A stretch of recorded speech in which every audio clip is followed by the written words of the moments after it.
সোমবার খুশির উৎসব ঈদ উল ফিতরে উদযাপনে শামিল হন ইসলাম ধর্মের মানুষেরা। এদিন উত্তর দিনাজপুর জেলার চাকুলিয়ার ঘরধাপ্পা এলাকায় ঈদগাহ মাঠে একযোগে নামাজ পড়লেন প্রায় 18টি গ্রামের মানুষ। নামাজ পাঠ শেষে চলে একে অপরকে আলিঙ্গন করে শুভেচ্ছা বিনিময়। এদিন ঈদগাহ প্রাঙ্গণে সকলের সঙ্গে শুভেচ্ছা জ্ঞাপনে আসেন চাকুলিয়া থানার আইসি রাজু সোনার।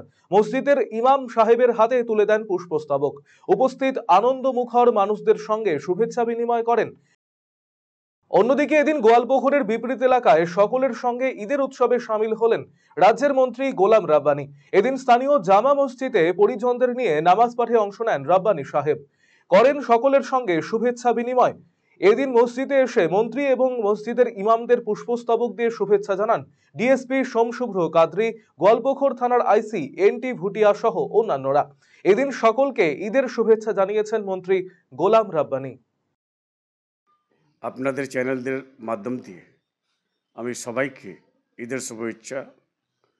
আর তারপরে আমরা পশ্চিমবাংলাতে হিন্দু মুসলিম শিখ ইসাই একসঙ্গে বসবাস করি, আর আমরা সবসময় এক হয়ে চলি।